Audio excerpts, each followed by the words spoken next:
Boa noite a todas as irmãs, a todas as servas em ação no mundo inteiro. Que a paz do Senhor Jesus Cristo esteja conosco. Eu sou Silene Coelho, estou em Manaus, e aqui está a Roselane, que está em Betim, Carol, que está nos Estados Unidos. Nós damos boas-vindas a todas vocês que estão aqui e vocês que vão estar ouvindo após a gravação. É com muita alegria que a gente traz hoje a Vera Cavalcante, de Campo Grande, São Paulo. Muita alegria. A gente estava conversando aqui já faz um tempinho que a gente fez uma live. Ela é Dona Josefa, e é uma alegria estar com ela hoje. E eu passo a mensagem para a Roselane, que vai nos trazer uma meditação. Rô, é contigo, amiga. Amém. Boa noite a todas. Vocês estão me ouvindo bem? Desculpem a voz, né? Eu estou com uma garganta um pouco inflamada, mas nada que nos impeça de estarmos aqui juntas essa noite, né? Eu gostaria de compartilhar uma passagem sobre gratidão, né? Então, sexta-feira ontem, né? Nós finalizamos aqui o curso de teologia, 2 anos já, com a graça do bom Deus. Então, meu coração está cheio de gratidão, né? Por esse motivo, por essa razão, eu e minha família. E lá em 1 Crônicas, capítulo 16, versículo 8 a 10, diz assim: Deem graças ao Senhor, clamem pelo seu nome, divulguem entre as nações o que ele tem feito, cantem para ele, louvem-no, contem todos os seus atos maravilhosos, gloriem-se no seu santo nome, alegre-se o coração dos que buscam ao Senhor. Então, esse versículo hoje, realmente, ele tem tudo a ver com esse momento que nós estamos vivenciando, né, de gratidão a Deus por tudo que ele tem feito em nossas vidas, né? Tanto na minha vida quanto na vida de cada uma de vocês, nós temos inúmeros motivos, né, para sermos gratas ao Senhor, chegando o final de mais um ano, com a graça do bom Deus, então, é motivo de gratidão a Deus. Então, por esse motivo, vamos orar, agradecendo ao Senhor pelas bênçãos. Oremos. Senhor nosso Deus, nosso Pai eterno, Pai poderoso, Pai bondoso, muito obrigado, Senhor, por este momento, obrigado por mais esta reunião das servas em ação, por este encontro online, Senhor, de mulheres de fé, mulheres, Senhor, que com a tua força têm, têm caminhado, Pai, na fé. Obrigado, Senhor, por este ano, obrigado, Senhor, por ter chegado à conclusão do curso aqui em Betim, no Instituto, eu e minha família, todos os demais irmãos que estiveram estudando. Obrigado por essa capacitação que o Senhor nos permitiu fazermos, Pai. Eu te louvo, Senhor, sou grata ao Senhor por tantas bênçãos recebidas, Pai. Não somente eu, mas cada uma de minhas irmãs que aqui se encontram tem motivos de sobra para adorar, para louvar ao Senhor, Pai. E obrigado, Senhor, por este momento, que o Senhor abençoe a Carol, abençoe a nossa irmã Vera, e tudo que será feito, Senhor, será falado nesta noite, seja para glorificar o teu nome, Senhor. Seja para que as pessoas vejam quão grande o Senhor é e quão grande o Senhor tem poder, Senhor, de fazer maravilhas, Pai. Basta somente nós crermos, confiarmos e obedecermos os seus mandamentos, Pai. Obrigado por este momento, Pai. Nós louvamos ao Senhor e somos gratas por tudo que o Senhor nos permitiu vivenciarmos este ano, Senhor. Por tudo que o Senhor ainda nos fará vivenciar, de acordo com o teu querer, Pai. Obrigado por tudo, em nome de Jesus, que nós te damos graças, te oramos, te agradecemos. Amém. Amém. Muito obrigada, Rô. Dando sequência ao nosso encontro, eu chamo a Carol, que vai entrevistar a nossa irmã Vera. Com você, Carol.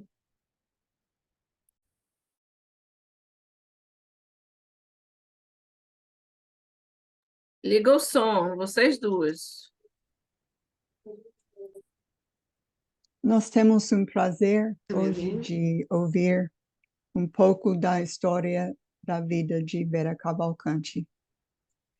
Ela tem 58 anos, é muito nova. Obrigada. Em comparação comigo. Ela se batizou aos 11 anos. É solteira e empresária. Ela trabalha com marketing digital. Ela mora na cidade de São Pedro, no interior de São Paulo. Atualmente, ela faz parte de um grupo de estudos online. Então, isso foi muito interessante para mim ver sobre um grupo de estudos. Então, vamos falar um pouco sobre isso. A primeira pergunta é que você conte para nós um pouco sobre como o grupo começou e como evoluiu desde o seu início. Tá. Nas reuniões femininas, né, na igreja de Campo Grande, e eu, enquanto estava em Campo Grande, eu cuidava do grupo de jovens, eu era uma das responsáveis pelo grupo de jovens lá, né? E a gente conversando, a gente via que tinha muita dúvida do pessoal novo, dos novos convertidos, e também de alguns irmãos que vieram de outras denominações e que passaram a frequentar a igreja em Campo Grande com relação às nossas práticas, né? Então, o não uso de instrumentos musicais, a oferta, a ceia do Senhor, né? Alguns comportamentos mesmo de relacionamentos dentro da congregação, né? Então, a gente percebia que existia muita dúvida e muita influência dessas doutrinas que são humanas. Então, conversando com o pessoal, a gente foi chamando a atenção, conversando nas aulas, conversando em grupos, chamando a atenção para que as pessoas começassem a perceber essas diferenças, né? E essas dificuldades que a gente estava enfrentando no dia a dia da congregação por causa dessas influências, né? E aí eu lembrei que quando eu comecei a estudar para começar a trabalhar lá no Jardim das Flores, nós estudamos um livro chamado Por que Sou Membro da Igreja de Cristo? E nesse livro ele explica todas as razões, numa sequência que facilita o entendimento e aprofunda esse conhecimento, né? E ele vai dando todas as razões que fazem com que a igreja seja uma unidade, um corpo único. E conversando com a João Cruz, teve que correr atrás desses livros, nós pegamos os 15 últimos exemplares que existem no Brasil, né? Nós conseguimos os 15 últimos exemplares e nós dividimos o grupo de senhoras, né, as mulheres, para esse estudo em grupos menores e grupos pequenos. E esse estudo ia ser feito durante a semana, nos horários que o grupo pudesse se adaptar, e online. Com as senhoras, não foi possível eu conseguir fechar esses grupos online. Eu estudei, né? De senhoras constituídas de pessoas que têm mais afinidade, sempre um irmão com um pouco mais de experiência e conhecimento na palavra, né? E jovens que têm aquela mais intimidade com aqueles dois irmãos que estão na frente do grupo, e aí se trabalha aquelas etapas do livro, vão surgindo essas diferenças, essas dúvidas a respeito das nossas práticas. Então, a gente vai ensinando esses jovens a buscar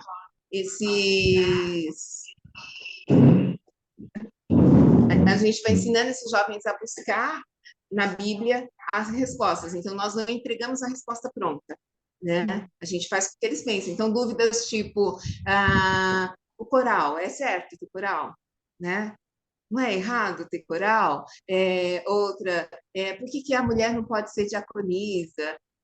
Por que não pode usar instrumento musical? A gente pode beber, a gente pode dançar, a gente pode ir numa rave. Então, são dúvidas que às vezes a gente não comenta em aula, nas aulas dominicais, nas reuniões de jovens, às vezes isso acaba passando, e são dúvidas que surgem para eles. A questão da oferta, por que a nossa ceia é todo domingo e nas outras igrejas uma vez a cada 15 dias, uma vez por ano, uma vez no mês, né? Então, tudo isso a gente foi trabalhando com o estudo desse livro, né? Nós estamos ainda, a gente terminou o livro, né? O meu grupo terminou o livro, e nós agora entramos no livro de Romanos, né? Então, a gente começou a estudar Romanos, e aí, quando surge uma dúvida, a gente marca umas 2 aulas que cada um do grupo tem que ler, estudar, e procurar no dicionário as palavras que não conhecem, para a gente poder depois discutir elas em grupo, para cada um formar a sua opinião baseado na palavra. Então, não é a gente que diz se é ou se não é, é a compreensão da palavra. E, particularmente, da forma que eu fui ensinada, né? A forma como me ensinaram. A gente teve a bênção de ter muito contato com a equipe que veio em 1961 aqui para o Brasil.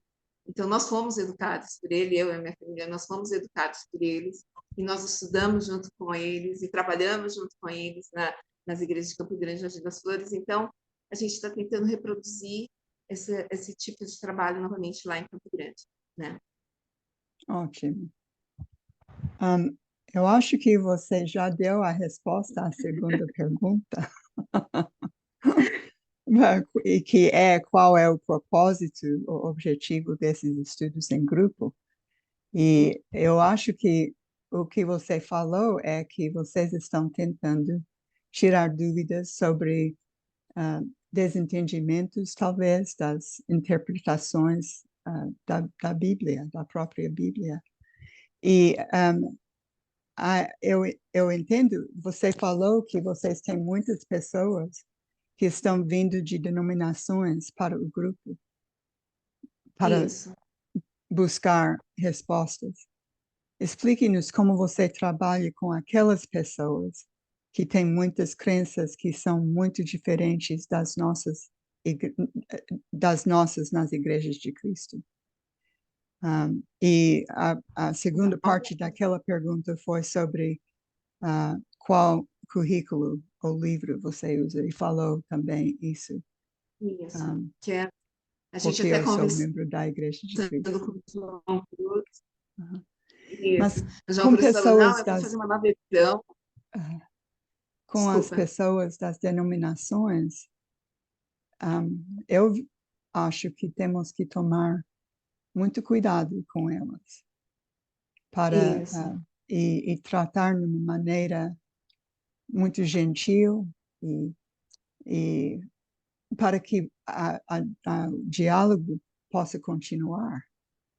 Isso. A E, gente e toma muito cuidado de não confrontar, vocês, né? para que elas voltem. Então, eu acho isso ótimo. É tão bom pessoas sentar juntas e falar sobre a palavra e até as coisas que não têm a mesma posição ou crença. E às vezes, até muitas pessoas dizem, você pode aprender de qualquer pessoa, né? Mas tem que verificar o que está ensinando. A Bíblia diz isso, que a tarefa de professor é muito, muito séria. E as pessoas têm o hábito, né? Estão muito acostumadas a receberem as respostas prontas, né? Então, pode fazer isso? Não, não pode. Mas não quer, só quer respostas se pode, se não pode, se é certo, se não é, mas ela não quer entender o porquê que não pode, por que é certo, por que não é certo. E esse cuidado a gente tem com o grupo de estudos.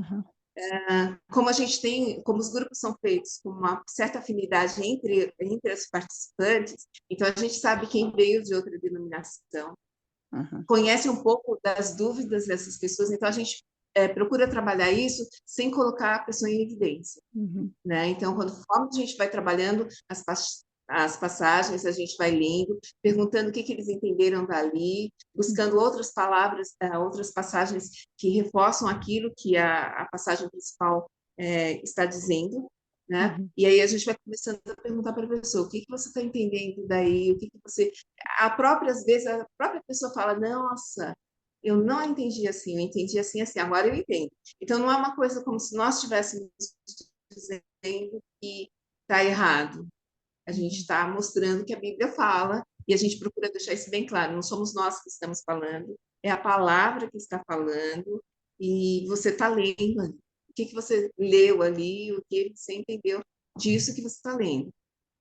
Como algumas pessoas não conhecem muito o Velho Testamento, às vezes algumas coisas você tem que pegar lá do início, lá do Velho Testamento, e trazendo para que a pessoa consiga entender. Então, nessa parte aí, a gente entra um pouquinho, conta a história, e ilustra melhor para que ela possa ter essa visão mais global, né? E está sendo bem, assim, produtivo, né? E até me surpreendi, eu não esperava que o grupo fosse ter a gente já está há 7 meses com o trabalho, né? E disso, alguns casais já estão querendo, já estão pensando em fazer parte do trabalho mesmo, de assumir funções dentro do trabalho da igreja. E isso é muito gratificante, né? E é sim. crescimento para todo mundo. Obrigada. Eu acho duas coisas que você falou que são muito importantes. Vocês não têm respostas já na cabeça. E estão indo para a Bíblia, buscando na palavra mesmo o que Deus disse. E os apóstolos ensinaram, tudo isso. Isso é o que deve sempre fazer numa situação assim.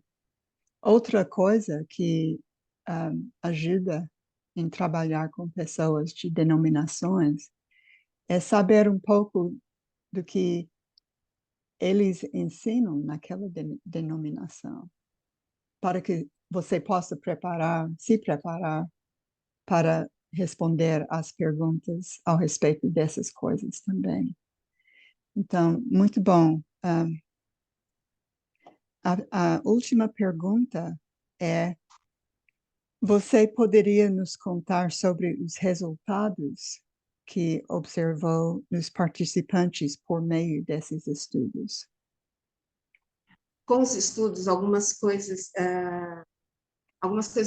até na ordem do culto, né, com o tempo, elas foram sendo ajustadas, né? Então, algumas coisas que fugiam um pouquinho, porque era alguém achou que ficava mais bonito, né, fazer tal prática, né? Então, com os estudos, a gente foi conseguindo ajustar isso sem que ninguém se sentisse melindrado, assim, sabe?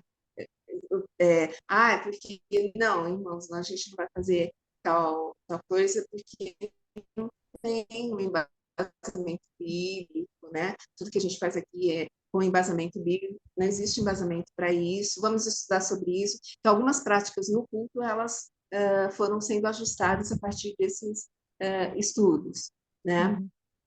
A gente percebeu um interesse maior das pessoas em quererem se aprofundar no ensinamento. E algumas pessoas estão interessadas em participar do trabalho. Tipo assim, olha, eu aprendi isso aqui,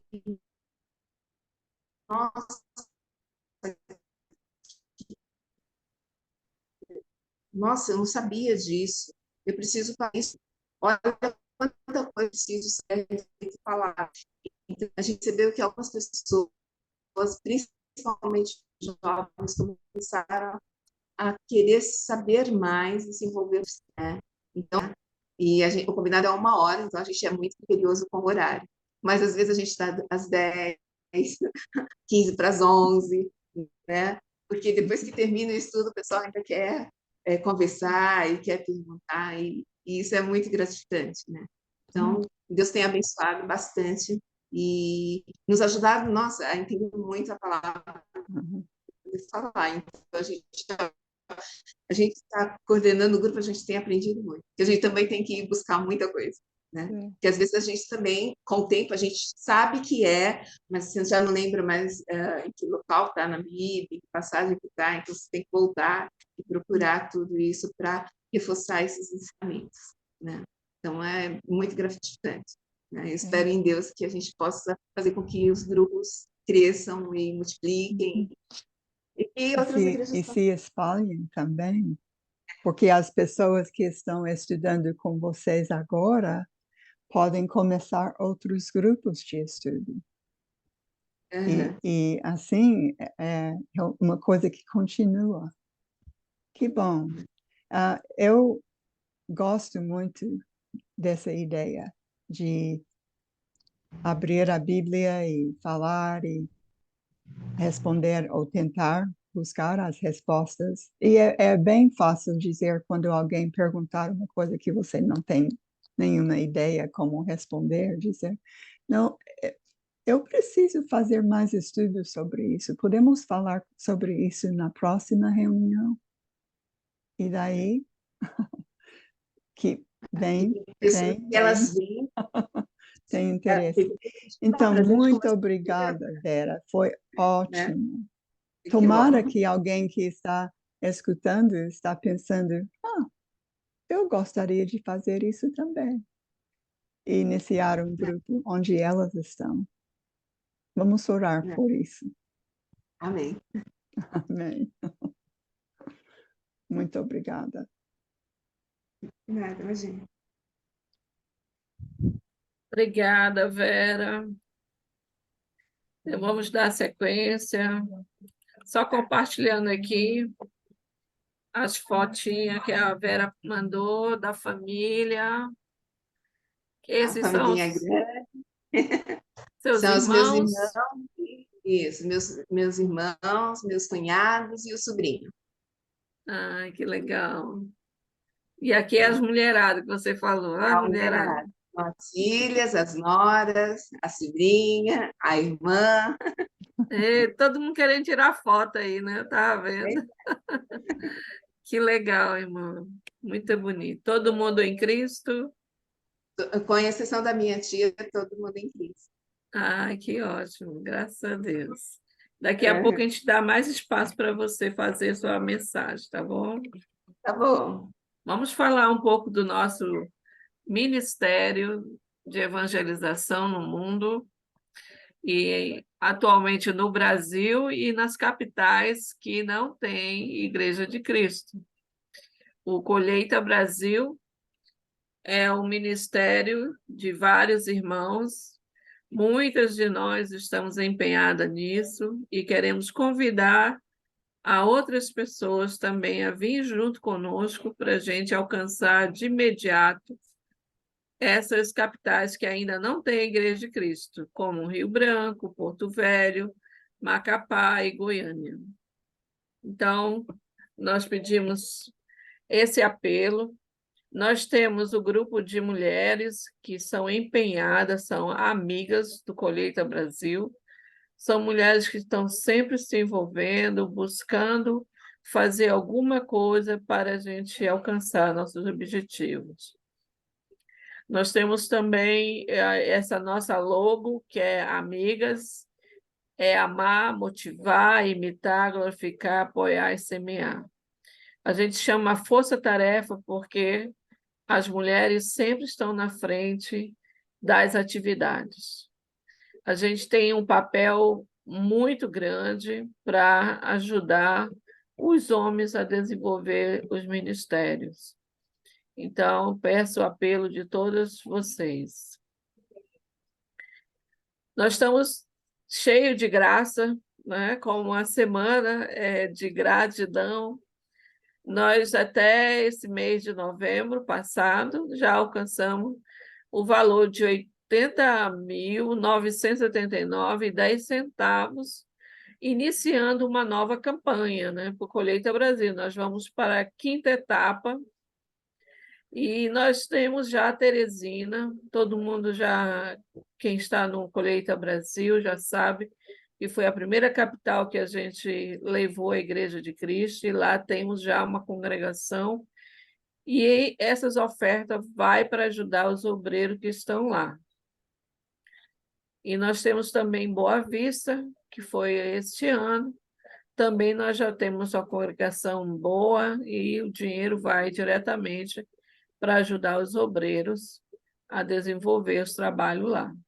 Em Boa Vista, nós tínhamos já irmãos que estavam dispersos e, pela graça de Deus, já temos batismo e esses irmãos estão voltando também.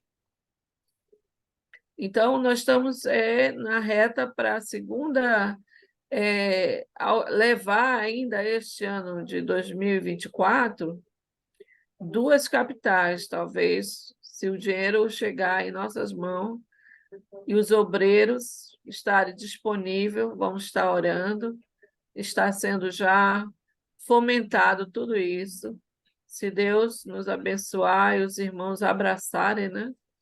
nós vamos conseguir esse feito. Então, a oferta continua. Começou agora em dia 12 de novembro, a oferta nacional. Então, mas a gente continua. Você pode doar todo mês ou anual. Todo mês é muito bom, que aí você vai já ajudando de imediato, porque a obra não parou, não para, não tem dinheiro parado. Chegou o dinheiro, já é enviado para a instituição. Lembrando que o Colheita Brasil ele não é responsável para treinar os obreiros, são a instituição no Brasil, como Sertris, Ebenezer, eles treinam e enviam, e a gente ajuda com dinheiro. Visite o nosso site, tire sua dúvida, tem telefone, você pode entrar no Instagram também, semana tem lá, tem o Atos da Colheita, mostrando sempre as atividades que a gente está desenvolvendo. E você pode dar a sua opinião, fazer um comentário, fazer pergunta.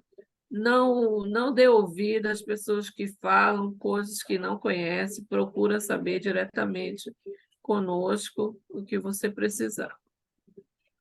Então, Vera, nesse momento a gente quer dar esse espaço para você. Desde já a gente agradece por você atender nosso pedido. Então, insta e traga a palavra do Senhor para nós.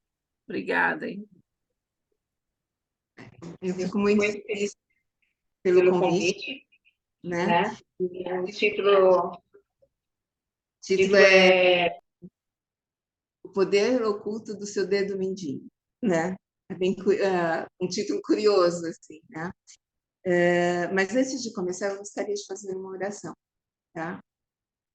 Senhor nosso Deus, Pai de infinita bondade e misericórdia, graças te damos, Senhor, por Jesus Cristo, teu Filho, que veio a este mundo, Senhor, para nos trazer a dádiva da salvação. Graças te damos, Senhor, pela bênção que o Senhor nos concedeu de conhecer a tua palavra, Senhor, e podermos, Senhor, elevar o evangelho a outras pessoas. Pai amado, eu te peço nesse momento que o teu Espírito nos guie para que possamos compreender a tua palavra e mais, Senhor, fazer dela uso no nosso dia a dia. Tudo isso eu te peço e agradeço em nome de teu Filho amado Jesus, que vive e reina para todos sempre. Amém. Antes de começar de ver passagens na Bíblia, eu queria fazer umas perguntas, tá? Eu vou primeiro pedir para que vocês olhem para a mão direita de vocês e olhem com detalhes os seus dedos, tá? Olhem bem. Aí eu vou perguntar, a primeira pergunta é a seguinte: você já parou para prestar atenção no que cada dedo da sua mão faz? Você sabe o que o polegar faz, o indicador, o dedo médio, o anelar e o dedo mínimo? Qual é a função de cada um deles na sua mão? Né? Para a sua mão segurar as coisas, para você escrever, para você acenar, né? Qual a função de cada um desses dedos? Você já parou para pensar? De todos os dedos da sua mão, qual você acredita que trabalha menos? Será que tem alguém desses dedos aqui que faz menos serviço? Será que é o polegar? Ou o anelar? Talvez o anelar faça um pouquinho, ele só segura o anel, né? Ou o dedo mínimo, que o próprio nome diz que ele é mínimo, ele é pequeno, né? Qual dedo que faz o menor trabalho? Né? Você acredita que o seu dedo mindinho, tanto das mãos como dos pés, o chamado oficialmente dedo mínimo, ele tem esse nome porque ele faz pouca coisa? Ou porque ele tem o menor tamanho? Ele é chamado de dedo mínimo porque ele é menor? Apesar que o polegar, né, às vezes parece menor. Mas será que ele tem esse nome porque ele é pequeno? Ou porque ele faz pouca coisa? Né?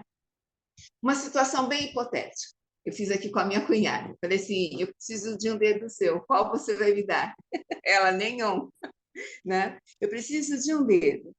qual que você vai ficar sem? Sua mão, olha para sua mão e diz assim: esse dedo aqui é desnecessário. Eu posso continuar fazendo tudo sem ter esse dedo. O nosso presidente escolheu o dedo mindinho da mão esquerda, né? Ele não tem o dedo da mão esquerda. E qual dedo você acha que você poderia ficar sem e que não iria atrapalhar o trabalho da sua mão? Né? Agora que eu já perguntei, você pensou sobre, eu vou falar um pouquinho sobre o seu dedo mínimo. Eu vou apresentá-lo para vocês. O próprio nome já traduz, né, o que pode ser o dedo mínimo, né? O nome dele já aparenta que ele é insignificante, que ele é humilde, que ele pode não ter muitas funções, mas a gente precisa lembrar que parecer nem sempre é o que é real. Então, nem sempre a aparência é a verdadeira realidade, né? Você sabia que o dedo mínimo ele é responsável pelo controle da sua mão? É ele que controla toda a sua mão. Nossa, sabia disso? Eu também não sabia, eu fui pesquisar, né? Ele controla a sua mão e ele é responsável pela precisão. Eles contaram, os médicos falando sobre o dedo mínimo, eles contaram a seguinte história, que uma tenista, ela caiu sobre o dedo mínimo e quebrou. E aí precisou ficar imobilizado por 6 meses.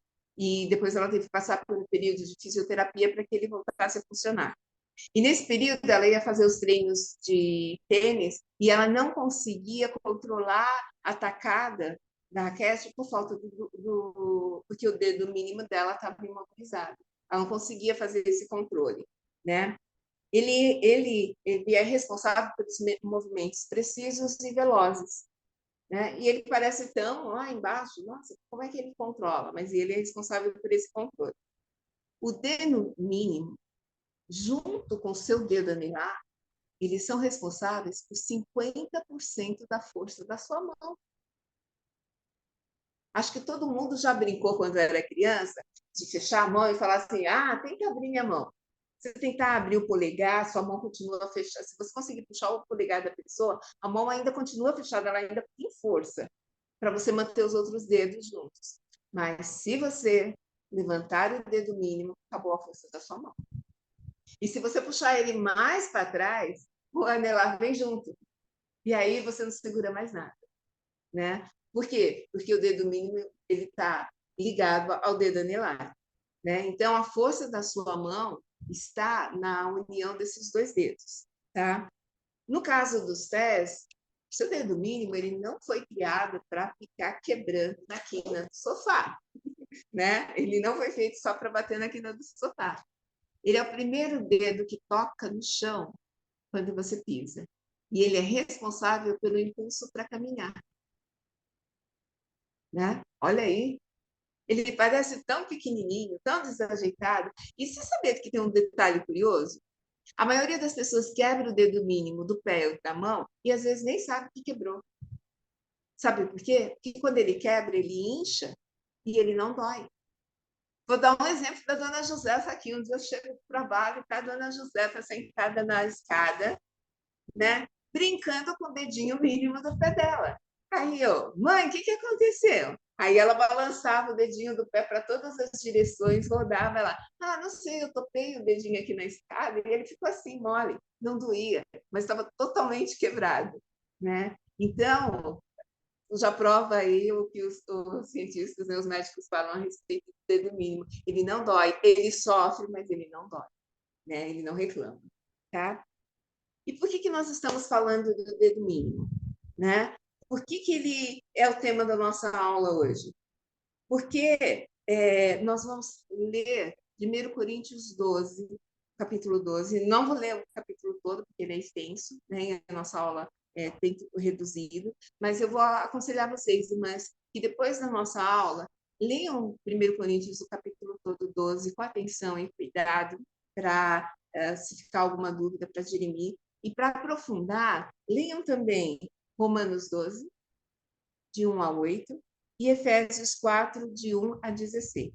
Tá? Então, se você quiser aprofundar sobre o assunto que nós vamos trabalhar hoje, Leia 1 Coríntios 12, o capítulo todo, e depois Romanos 12, de 1 a 8, e Efésios 4, de 1 a 16.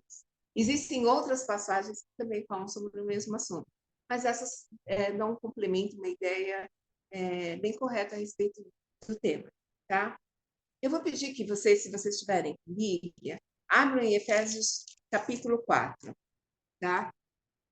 No capítulo 4, no versículo 4, ele diz assim: há somente um corpo e um espírito. Eu vou ler do 3 para ficar mais fácil de entender. Esforçando-vos diligentemente por preservar a unidade do espírito no vínculo da paz. Há somente um corpo e um espírito, como também fostes chamados numa só esperança da vocação. Há um só Senhor, uma só fé, um só batismo, um só Deus e Pai de todos, o qual é sobre todos, age por meio de todos e está em todos. Tá? O que essa passagem está mostrando? O que o apóstolo está mostrando aqui? Ele está mostrando que só existe um único caminho, uma única fé, um só batismo, um só corpo. E esse corpo, nós sabemos que é a igreja. E essa igreja, ela é conduzida por um único cabeça, que é Cristo. Então, é importante que isso fique na nossa mente, para que a gente possa ir conduzindo aqui na leitura da palavra. Então, só existe uma única fé, um único corpo, um único cabeça, um único espírito, um único Deus, um único caminho. Então, nem todos os caminhos levam a Deus, nem todos os caminhos levam à salvação, certo? Não existe vários tipos de fé, existe uma única fé, né? Existe um único cabeça, quem conduz a igreja é Cristo, né? Não existe o cabeça Cristo e um monte de corpos assim, vários corpos, né? Não existe. É o único cabeça Cristo e um único corpo que é a igreja. Aí você fala assim, mas eu sou de Campo Grande, da 9 de Julho, de Manaus, de Boa Vista, de Teresina, né? Como é que eu fico nesse corpo? Você é parte de um membro desse corpo, né? E para fazer parte desse corpo, você tem que estar nessa única fé, nesse único, tendo Cristo como cabeça, né? Nessa única fé, nesse único espírito, ter feito, passado pelo único batismo. Então, tudo é único, tudo é unido. Então, nós vamos lá para 1 Coríntios 12. Paulo, ele fala muito sobre a unidade orgânica da igreja, né? E ele começa assim, ele tanto em Romanos como em Coríntios, ele fala muito e ele tem que explicar muito detalhadamente para ficar claro para todo mundo a importância dessa unidade da igreja, né? Então, o capítulo 12, ele vai explicar sobre isso, ele foca nisso, o texto. Eu não vou ler para a gente ir ganhando tempo, eu vou nas passagens principais, mas eu peço que vocês leiam depois 1 Coríntios 12. Então, Paulo ele diz o seguinte, ele começa falando a respeito dos dons, porque a igreja edificada, ela tem uma função. A igreja tem a função de levar o evangelho a todas as criaturas, a todas as pessoas, né? E a igreja edificada, ela também tem a função de se estimular a todos na fé, para que todos cheguem unidos, né? Estejam prontos e unidos para a volta de Cristo, né? Então, Paulo vai explicando a função desse corpo, mas com essa preocupação, né? Que a igreja cumpra a tarefa dela. Então, a igreja ela não foi feita só para a gente fazer parte dela, mas sem ter uma tarefa para cumprir. E os dons, é esse o trabalho. Então, ele começa falando sobre dom. Quando a gente se batiza, a gente sai da água, Deus nos presenteia com o dom do Espírito Santo, né? E aí nós temos várias passagens na Bíblia que falam sobre esses dons. Todos nós, quando saímos da água do batismo, recebemos um dom do Espírito Santo, uma dádiva, né? O dom é uma dádiva. E essa dádiva, é para ser usada no trabalho da igreja. A gente pode pensar o seguinte, quando a gente lê aqui em Coríntios, que Deus ele deu o dom, ele disse assim, olha, a igreja, o corpo de Cristo, ele precisa de determinado trabalho. Eu vou te dar esse dom para que você desempenhe esse trabalho dentro do corpo de Cristo, tá? Agora, vamos lá na Bíblia, vamos ver como é que isso funciona. Se você estiver com a Bíblia aberta, em 1 Coríntios 12, eu vou pedir para que vocês acompanhem o versículo, a partir do versículo 4. Ele diz assim, ora, os dons são diversos, mas o Espírito é o mesmo. E também a diversidade nos serviços, mas o Senhor é o mesmo. E a diversidade nas realizações, mas o mesmo Deus é quem opera em tudo e em todos. A manifestação do Espírito é concedida a cada um, visando um fim proveitoso. Então, o que ele está querendo? O que ele está querendo, não? O que ele diz aqui? Né? Ele diz o seguinte, que os dons são diversos. Então, nem todo mundo, quando sai do batismo, vai receber o dom para fazer a mesma coisa. Porque a igreja tem diversos serviços. Olha o que ele fala no 5. E há também diversidade no serviço. Então, a igreja tem diversos serviços. Então, quando nós somos batizados, cada membro, cada pessoa que é batizada, ela recebe um dom, e às vezes não é o mesmo dom de outra pessoa. Deus vai determinar, né, o dom que é necessário para o trabalho da igreja. E há diversidade, não sei se ele diz, e há diversidade nas realizações, mas o mesmo Deus é quem opera tudo em todos. Então, aquilo que nós fazemos dentro do trabalho da igreja é um dom que Deus nos concedeu.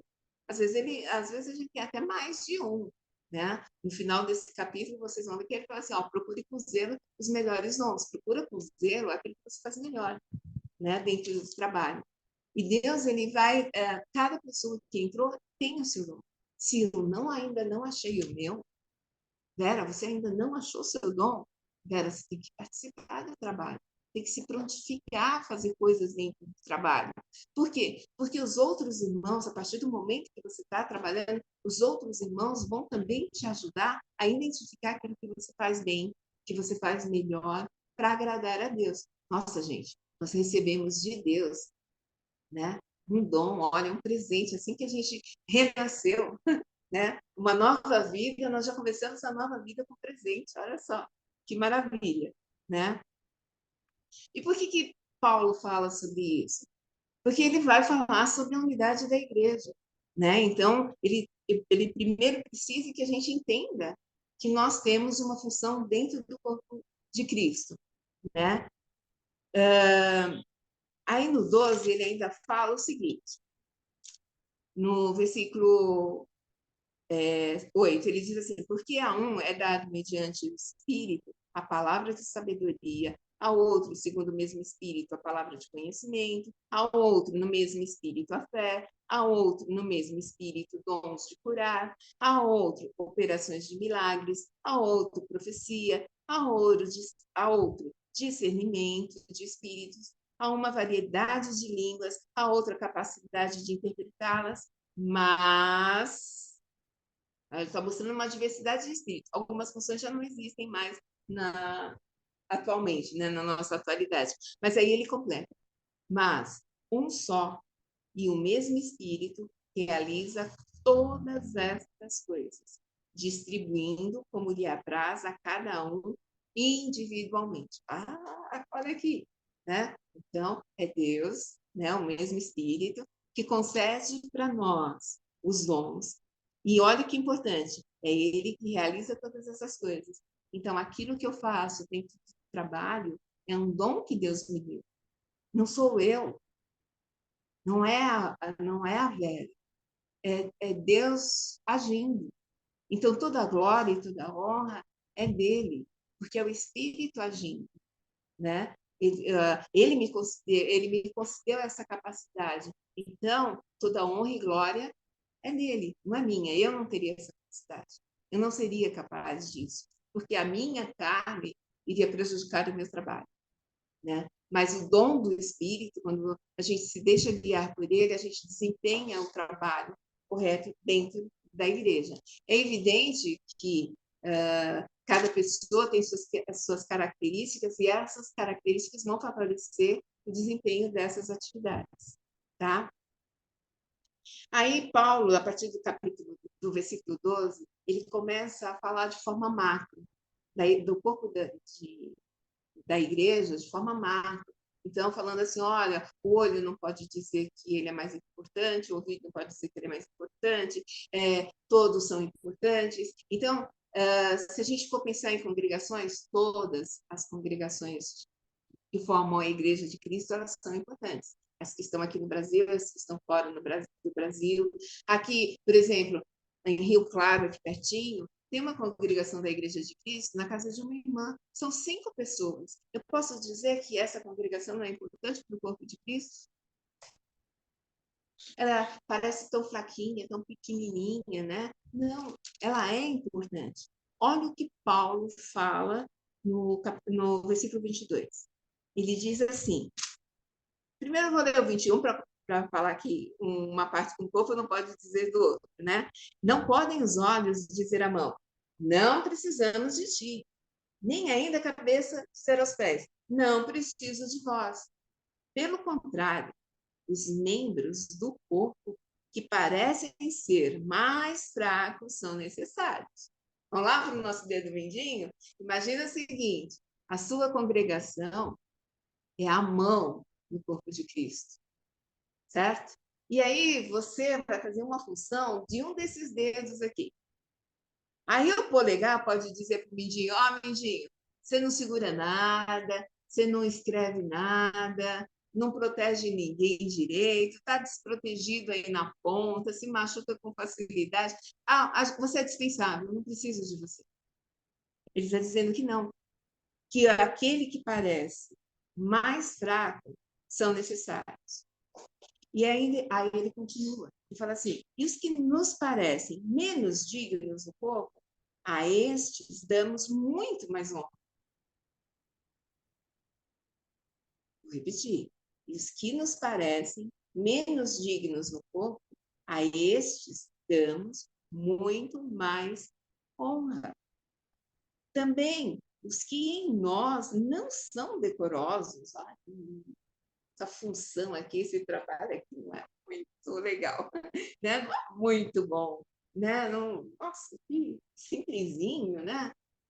A esses nós revestimos de especial honra, né? Então, aqui Paulo está mostrando que todos os membros são importantes. Ele mostra que todo o trabalho é necessário, que o menor trabalho que é feito dentro da organização da igreja, como parte do corpo de Cristo, todo o trabalho é necessário. E aí ele continua, olha esse detalhe. No 24 ele diz assim, mas os nossos membros nobres não têm necessidade disso. Não tem necessidade do quê? Da honra que ele está falando em cima. Contudo, Deus coordenou o corpo concedendo muito mais honra àquilo que menos tinha. Então, o que a passagem, o que essa passagem está querendo dizer para a gente? Que não existe um serviço pequeno no trabalho. Que todos os serviços, que toda a função que se desempenha dentro do corpo de Cristo, ela é necessária, ela é importante. E Paulo está dizendo ainda, olha, dê honra, reconheça dar honra é reconhecer. Então, reconheça essa atividade, porque ela é importante, né? Se eu tirar o dedo mindinho da minha mão e eu for escrever, a minha letra não vai ser a mesma. Eu consigo escrever, mas eu vou ter mais dificuldades. Eu vou escrever de forma mais lenta. A caligrafia já vai modificar, ela não vai ser da mesma forma. Se eu tirar o dedo mindinho da minha mão, achando que ele é desnecessário, porque ele é o dedo mínimo, está lá no final da minha palma da mão, né? eu não vou ter uma mão com trabalho de perfeição, né? Porque o trabalho perfeito da mão é quando, como diz a minha cunhada, não vou abrir mão de nenhum dedo. Por quê? Porque ela quer a mão dela trabalhando perfeitamente, né? Então, irmãs, se na nossa congregação nós vamos ter, por exemplo, bispos, presbíteros, professores, né, diáconos, e aqueles que cuidam da organização do trabalho da igreja, todos eles são necessários. Porque se eles são que ficam aqui na ponta, né, eles são responsáveis por 50% da qualidade do trabalho dessa mão. E nós precisamos olhar para isso. Por quê? Porque quando nós olhamos para esses irmãos que desenvolvem aqueles trabalhos menos nobres, né? E trabalhamos com esses irmãos e ensinamos esses irmãos e mostramos o valor que eles têm para o trabalho do Evangelho, nós vamos chegar à unidade na fé. Eu vou ilustrar a questão dessa honra. Imaginem o seguinte: tem um muro e tem 3 pessoas, um homem adulto, uma adolescente e uma criança. Cada um recebeu um caixote de honra. E cada um subiu no seu caixote. O homem adulto, ele consegue olhar pelo muro. Se ele não subisse no caixote, ele consegue olhar pelo muro, ele consegue ver e ser visto. O adolescente, ele vai ser visto ali, meia testa, meio olho, ele ainda consegue ver alguma coisa, e as pessoas vão ver só o topo da cabeça dele. Agora, a criança, ela não vai ser vista. Se eu distribuir a honra igual, o homem ele vai ficar bem mais alto, vai ser bem mais visto, mais reconhecido, mas ele continua sendo visto. O adolescente vai subir em cima do caixote, ele vai ter uma visão privilegiada, vai ser reconhecido, vai ser visto. A criança, ela vai subir no caixote, mas ela não vai ser vista. O trabalho dela não vai ser visto. Por quê? Porque ela é muito pequena. Ela é o dedo mínimo. Qual seria a divisão correta da honra que ele está falando aqui? O homem, ele já está sendo visto. O que ele faz já é visto, já é reconhecido. A igreja consegue perceber o trabalho dele ali. De honra ao adolescente, ele precisa de um caixote para ser visto o trabalho que ele desenvolve. Agora, o dedo mindinho, ele precisa de 2 caixotes para subir. Seria o caixote que sobrou do homem. E aí ele vai também ficar numa posição, os 3 vão ficar numa posição de quê? De equilíbrio, de igualdade. Então, é isso que ele quer dizer. E por que é importante essa igualdade? Né? Aí ele diz no 25, por que essa igualdade é importante? Para que não haja divisão no corpo. Pelo contrário, cooperem os membros com igual cuidado, um em favor dos outros. Então, é isso que ele está dizendo. Para que a gente chegue nessa unidade da fé, um membro tem que colaborar com o outro. Uma parte do corpo de Cristo tem que colaborar com outras. O que a gente faz com Colheita Brasil não é isso? É as congregações colaborando, se reunindo e colaborando com aquele pé que está indo para Teresina, para Boa Vista, né, para as capitais que ainda não têm congregações da Igreja de Cristo. Então, nós estamos nos unindo e cooperando. Então, se o projeto da Colheita Brasil tem sucesso, todos nós vamos nos alegrar com esse sucesso, porque todos nós estamos participando dessa colaboração. Nós estamos cooperando. Isso de uma forma macro. Mas Paulo também ele avisa que nós somos membros individualmente. Nós somos membros pensando como parte congregação, mas também nós somos membros individualmente. E individualmente nós também precisamos cooperar com o trabalho dos outros membros dentro da igreja. Tem um evento, eu estou cooperando, nossa, minha função no evento é cuidar dos banheiros. Né? Porque eu quero que as pessoas que vieram no evento saiam daqui e falem assim, nossa, que congregação organizada. Né? Tudo muito em ordem, tudo muito limpinho, todo mundo acolhedor. Acredita que eu fui no banheiro A irmãzinha foi lá para ver se tinha papel toalha para mim. Colocaram até um sabonete cheiroso ali para, né? Eu vou dar um outro exemplo que um irmão, ele era recém-convertido e ele falou assim que ele chegou na igreja e ele não sabia o que fazer. Ele queria trabalhar, mas ele não sabia como trabalhar. Tinha muita gente que trabalha na igreja. Aí ele sentou lá no culto e ficou pensando assim, o que eu posso fazer aqui? E aí ele olhou para umas plantinhas que tinham no vaso, e aí ele viu que tinha eram várias plantas no mesmo vaso, e ele viu que uma estava meio murchinha, assim, sabe, sem água.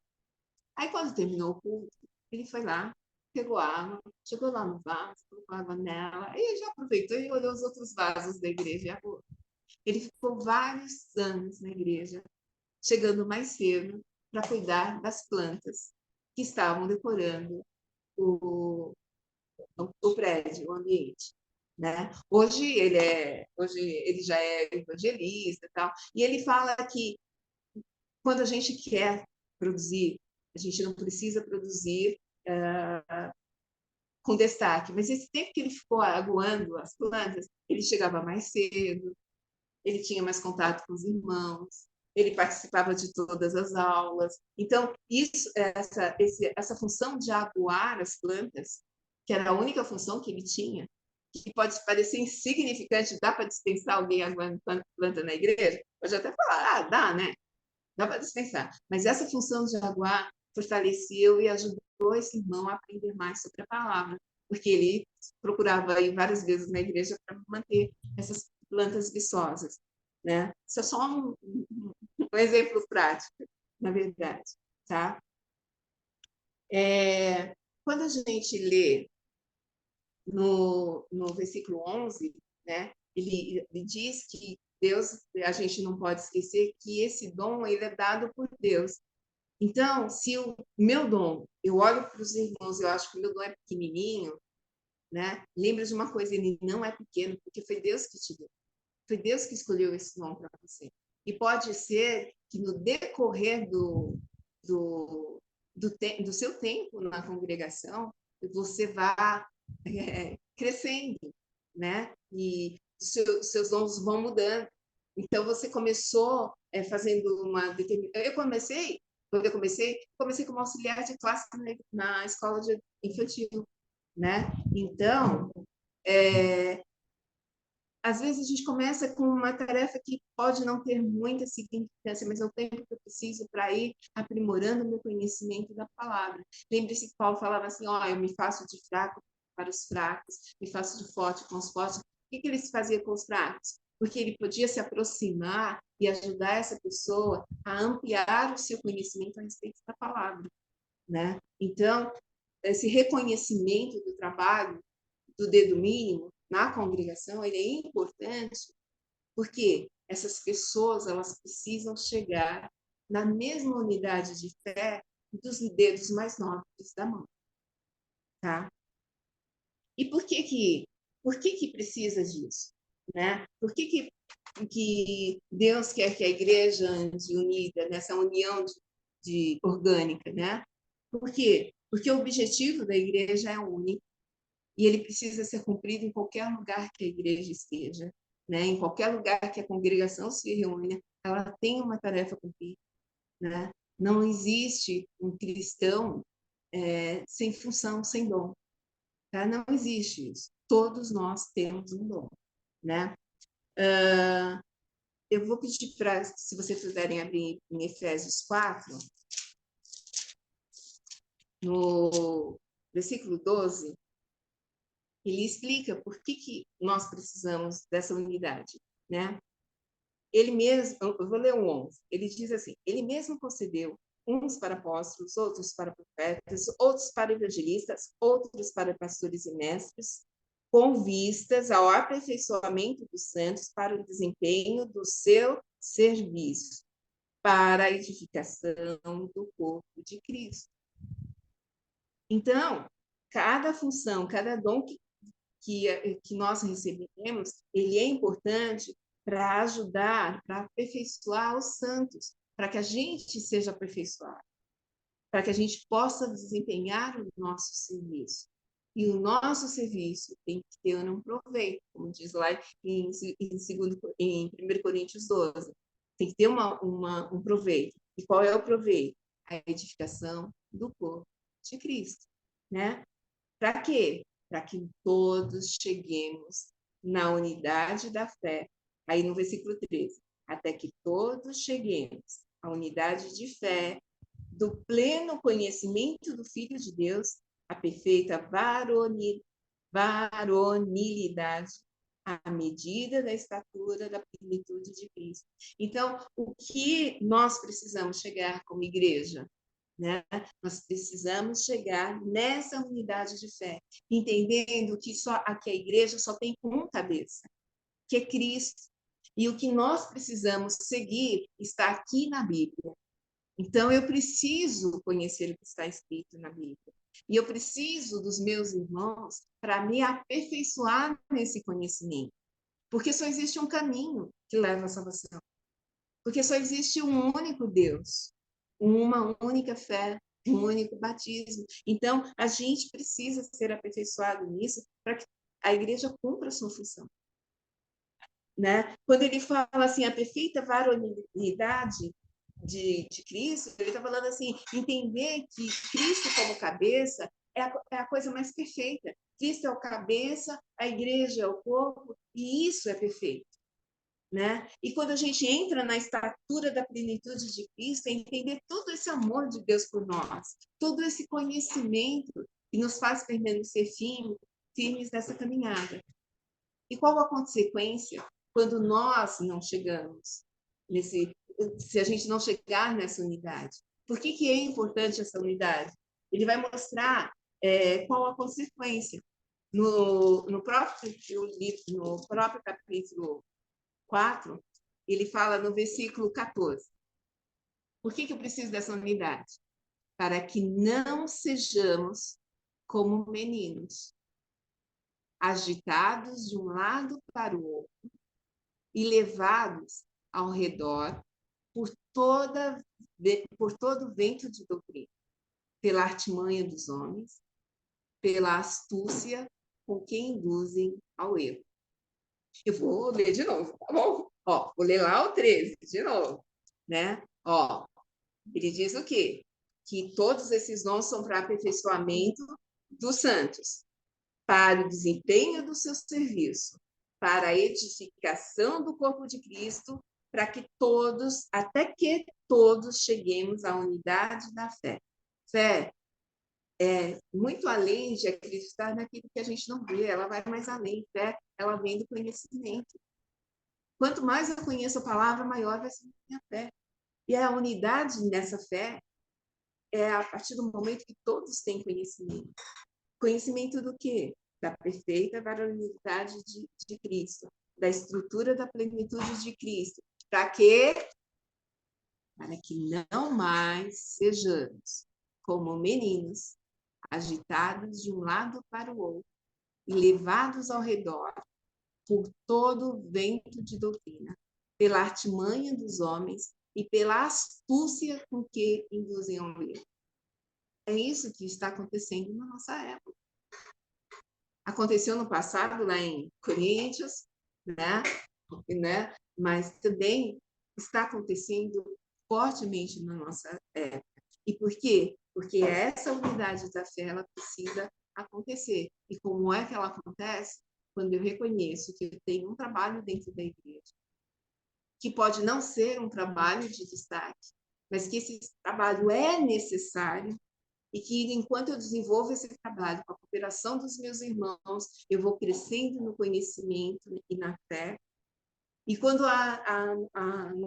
o corpo vai crescendo nessa unidade, nós vamos nos afastando desses erros que cita no versículo 14.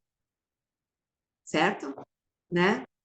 Mas, no 15 ele diz, mas, seguindo a verdade em amor, cresçamos em tudo naquele que é o cabeça, Cristo. Né? Então, que o nosso dedo mínimo seja valorizado, reconhecido. E aqui não diz assim que o dedo mínimo, Nenhuma dessas passagens diz que o dedo mínimo. Se ninguém reconhecer o que você faz, você para de fazer. Não tem uma passagem nenhuma que diga isso. Que se o dedo mínimo não for reconhecido, ele para de fazer. E tem uma outra coisa, irmãs, só para deixar a ideia. Às vezes a gente escuta as pessoas falarem: quando eu sair desse mundo, eu não vou levar nada, vai ficar tudo aí. Quem fala isso não leu a palavra. Porque a Bíblia diz que Deus não esquece de nada do que nós fazemos. Ele não esquece de nada do que nós fazemos.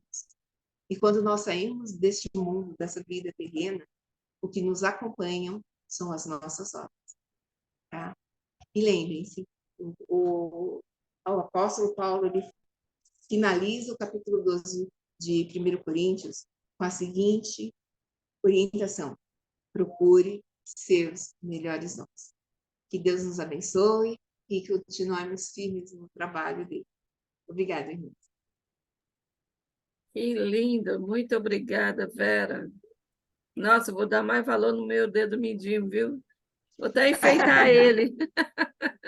Normalmente nunca enfeita ele, né? Só os outros. Mas essa é uma lição maravilhosa. Gostei muito. Deixa eu só finalizar aqui, a gente vai para o nosso bate-papo.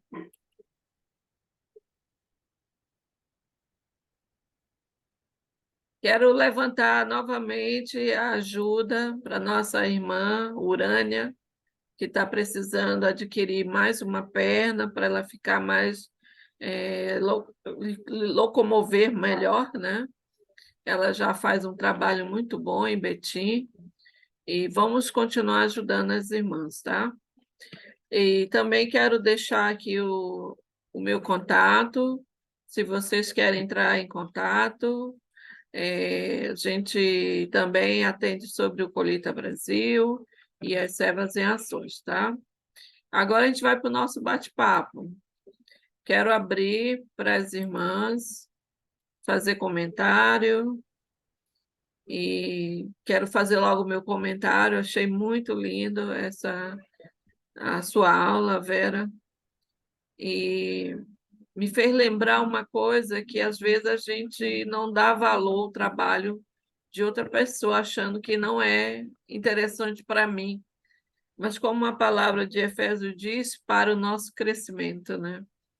Achei isso muito legal. Então, a ação que a irmã faz, o irmão, tudo vem para nos edificar também, né?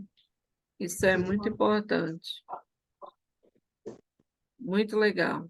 Alguém quer fazer comentário? Ative o som. Eunira, pode falar. Marcilene, eu quero agradecer pela mensagem da irmã Vera, né? Aí queria falar com ela e falar que é muito prazer conhecer ela. Eu não conheci ainda, não. Não sei se ela tem participado aí das reuniões, mas é muito prazer, né? Obrigada, Ter ouvido ela falar aí, né? Muito obrigada, viu, irmã Vera? Deus te abençoe, te capacite cada dia pela apresentação, assim, né? O que você faz, isso são bênçãos de Deus, né? E esse negócio que você está falando aí, que você falou, a gente tem que levar em consideração a nossa fé, né? Tem que ter uma fé, né, perseverante, porque talvez seu irmão está afastado, aquele motivo daquele irmão afastado, eu acho que, não sei se tem alguma coisa a ver com essa mensagem que você falou, do mindinho e do dedo, mas talvez a gente não dá confiança para o irmão passado, mas esse passado é que precisava de estar com a gente, né? Então, vamos cuidar mais, né, uns dos outros, né? Que a gente possa, na nossa igreja, em alguns afassados, que a gente possa ir à frente, né? Estar com eles, buscando, procurando saber o que está acontecendo, né? E talvez a pessoa desanima, e não pode desanimar. Em Cristo Jesus, nós somos mais que vencedoras, né? Então, tem que estar esse espírito, né? Esse espírito valente de ter essa fé, né? Confiante em Deus e nosso Senhor Jesus. Muito obrigada pela sua mensagem, viu? Foi muito edificante, né? Muito prazer conhecer você e você ouvir essa mensagem, tá? Muito prazer também, a irmã Carol, né? Silene, todas as irmãs aí, Rosilane, todos vocês, viu? Deus abençoe vocês aí. Paz e Amém. paz, viu? saúde, fé, Obrigada, o coração Nira. disposto, né? Fazer, É, né? Estarmos aí unidos aí, nesse propósito, né? Deus abençoe amém. todos vocês aí. Muito obrigada, viu? Por nada. Alguém mais?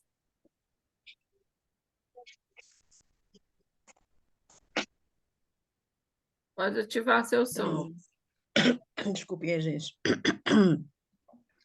Obrigada, irmã Vera, pela mensagem. Realmente nos faz lembrar que, né, que no reino é um lugar para todos, né?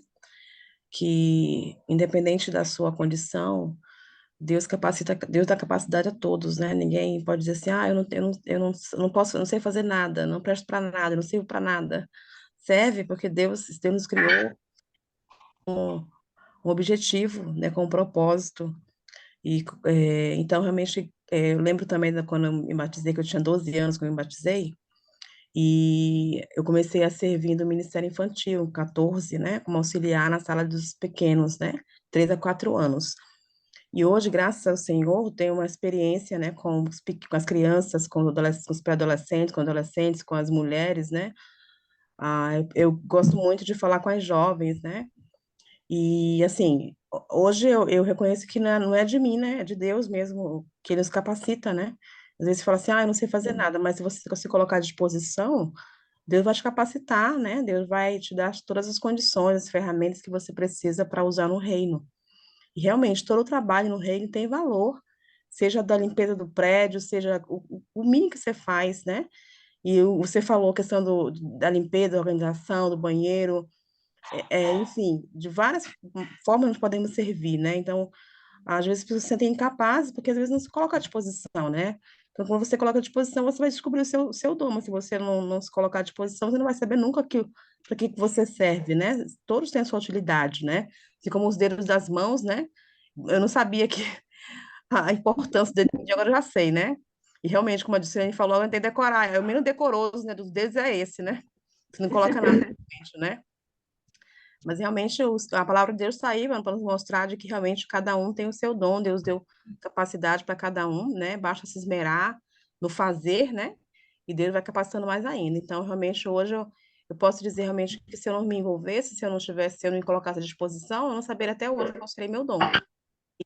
Como você ensina, já servi no Ministério de Benevolência, Ministério de Casais, Ministério de Limpeza. Então, qualquer lugar que diz, ó, for precisar ajuda lá, estou lá para ajudar. Então, assim, são multitarefas no reino, né? Tem pessoas que só sabem fazer uma coisa, não importa, importa saber fazer aquela coisa. Mas você tem multifunções no reino, se você consegue servir em outros ministérios, é bom, né? Porque vai ajudar a animar os outros que estão ali. E assim, eu sempre motivo, gente, vamos lá, vamos. Você não sabe, você não sabe vai dar certo se você não fizer. Se você ficar parado, não vai dar. Mas se você se movimentar, se colocar, eis-me aqui, né? Estou aqui. E aí você vai te capacitar. Então, é realmente muito, muito boa a sua mensagem e nos faz me lembrar que todos temos importância. Somos importantes no reino, e o reino é para isso, né? Para servir uns aos outros, né? Como Jesus mostra, como Jesus foi servo, né? Ele veio para servir, não para ser servido.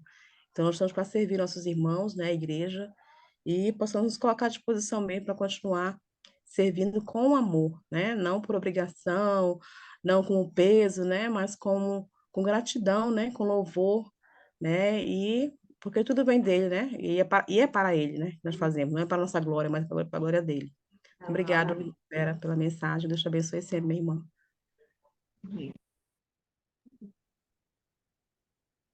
Alguém mais quer falar? As irmãs aí que estão escondidas, nem ativaram as câmeras. Mas, olha, foi maravilhoso. Eu dou graças a Deus por todo este ano, né, que a gente passou. Hoje é o nosso último do ano e quero agradecer a todas as irmãs que passaram por aqui, nos trazer uma mensagem, irmãs que vieram trazer como ela atua como serva em ação, trazer a sua vida para a gente conhecer e se espelhar, né? E a Vera hoje nos trouxe essa ideia de online, tirar dúvidas, muito legal. Nos faz lembrar a pandemia, né, Rosalane?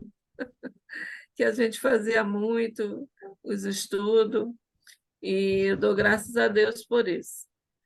E quem quiser saber mais sobre como a Vera trabalha nessa área, procura ela, procura a gente, que a gente dá o contato dela, com certeza ela vai formando os novos tutores, né, Vera? Fala aí.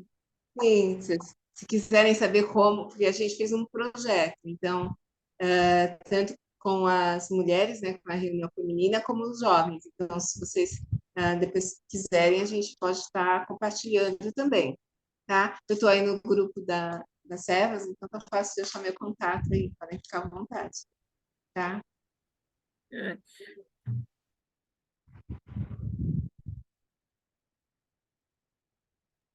Silene travou. Travou. Eu travei. Agora sim, voltou. Movimentou aí. Movimentou. Estou aqui. Então, essa ferramenta online, né, veio para ficar. E, nossa, quanto útil é ela, né? Então, não mais ninguém quer falar.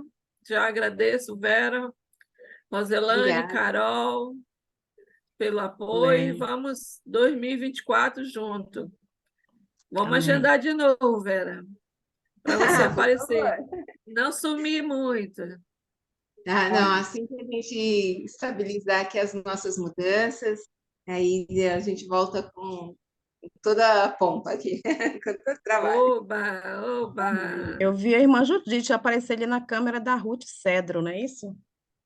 É, Eu vi ela aparecer ali. José. Eu tenho a Josefa, desculpa, Judite, né? Falei Judite, não, eu pensei em outra irmã, Josefa. Eu tenho um quadro aqui quadro que ela fez, né?